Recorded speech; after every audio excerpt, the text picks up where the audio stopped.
wabarakatuh. Perkenalkan, nama saya Agnia Latifatul Husna dengan NIM 12420100116. Saya perwakilan dari kelompok 8. Hari ini kami akan menggali pengetahuan dari 3 narasumber mengenai Pancasila dalam rangka memenuhi tugas pendidikan Pancasila. Yuk ikutin keseruannya. Oke, kenalkan nama saya Salum Almahiri. Di sini saya dengan Ibu siapa Ibu boleh? Sama Bu Oci. Bu Oci, ya. Di sini saya akan izin bertanya ya Bu, akan menanyakan 2 poin tentang Pancasila. Yang pertama, apa sih yang Ibu ketahui mengenai Pancasila? Pancasila itu kan sebagai dasar ya, dasar falsafah bangsa Indonesia, sebagai pondasi dalam menjalankan tata kehidupan ya warga negara Indonesia yang harus dipedomani, ditaati dan dilaksanakan nilai-nilai Pancasila itu sebagai falsafah negara. Cukup. Terus lanjut ke poin kedua Ibu, bagaimana cara membentuk karakter anti korupsi Ibu di zaman sekarang? Maka basic awal dari pencegahan korupsi itu ada pada pola tatanan pendidikan. Nah, pendidikan karakter ini harus jauh lebih ditegaskan, ditanamkan, baik dari segi teori maupun prakteknya di lapangan itu dari awal, dari sejak anak itu berada di lingkungan keluarga. Jadi karena pendidikan karakter itu akan terbentuk salah satunya di lingkungan keluarga terlebih dahulu. Karena orang tua, ibu dan bapak sebagai pendidik utama dan pertama di keluarga.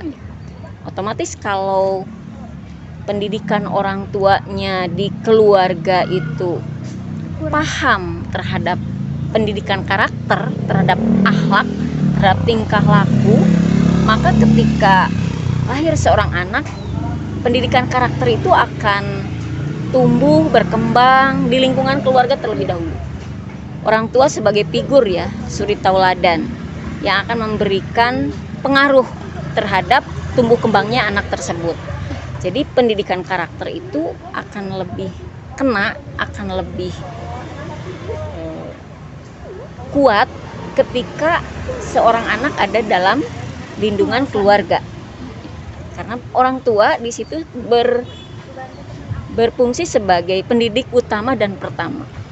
Lebih kena lagi ketika kedua orang tuanya itu memiliki basic pendidikan tentang karakter. Otomatis itu anak akan terlindungi ya dari hal-hal negatif seperti korupsi dari segi waktu maupun dari segi barang ataupun dari segi uang ya. Nah, jadi pendidikan pertama ya untuk mencegah terjadinya korupsi ya di keluarga dulu. Pendidikan karakter itu harus kuat. Nah, kalau di lingkungan perguruan tinggi di kita itu biasanya suka diadakan semacam pembinaan mahasiswa ya dari segi apa? Pendidikan karakter. Di sana ada muatan-muatan pendidikan karakter ya. Apakah itu dibungkus dalam bentuk mata kuliah pendidikan agama Islam atau Quran hadis atau misalkan dalam bentuk mata kuliah Pancasila, itu kan muatan-muatan nilai semua ya yang diberikan kepada mahasiswa sebagai sarana untuk mengantisipasi terjadinya korupsi. Masuk ke perguruan tinggi itu sudah mulai gerbang terhadap pemahaman pendidikan karakternya harus langsung diaplikasikan di kegiatan sehari-hari. Nah, itu salah satunya pembinaan mahasiswa di awal dia masuk ke perguruan tinggi sudah dibekali ketika pembinaan pengembangan diri sebagai mahasiswa baru. Nah, itu salah satu bagian dari pendidikan karakter untuk mencegah terjadinya korupsi ya, membentengi para mahasiswa untuk tidak terjerumus kepada korupsi, baik dari segi waktu, dari segi nominal, keuangan, termasuk dari segi manipulasi data gitu ya. Nah, itu tips untuk mencegah anti korupsi di mahasiswa. Mungkin itu ya yang bisa Ibu sampaikan. Terima kasih ya Ibu, penjelasannya sangat jelas, dalam dan dapat dipahami. Jadi intinya korupsi tidak berupa nominal saja, tetapi bisa mengenai waktu dan manipulasi, dan harus dapat pendidikan dari lingkungan keluarga. Seperti itu. Makasih Ibu atas waktunya. Maaf mengganggu. Teteh izin bertanya ya. Perkenalkan, nama saya Ahmad Jalani. Dengan Teteh siapa? Yasna. Izin bertanya tentang apa sih yang Teteh ketahui tentang Pancasila?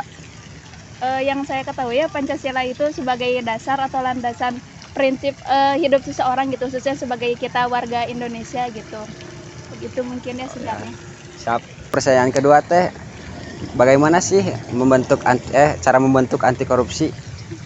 Mungkin ya dimulai dari karakter diri kita sendiri gitu, dimulai dari kejujuran, terus membiasakan kalau misalkan kita punya hutang misalnya, membiasakan untuk segera melunasinya begitu, atau misalkan ketika kita punya amanah, punya tugas untuk dilaksanakan gitu.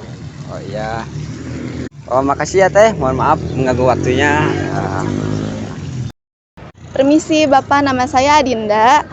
Sebelumnya saya mau bertanya, nama Bapak siapa? Egi Sugianto. Saya izin bertanya mengenai Bapak, untuk mewawancari Bapak mengenai, menurut Bapak Pancasila itu apa sih? Pelaksanaan negara. Ya. Bagaimana sih menurut Bapak cara